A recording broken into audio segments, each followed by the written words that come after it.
Here is how to check and manage devices linked to your WhatsApp account. So first, open your WhatsApp application and log into your specific account.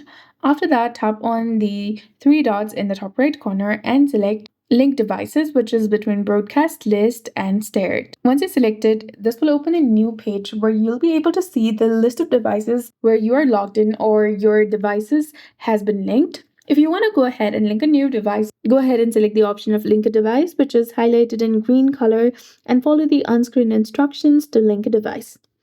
And you'll also see the device status, and you can also tap on any device to rename it, or you can log out. If you go ahead and tap on it, you'll get the option of logout, which is highlighted in red color. And if you tap on it, you'll be instantly logged out from that specific device, browser, or application.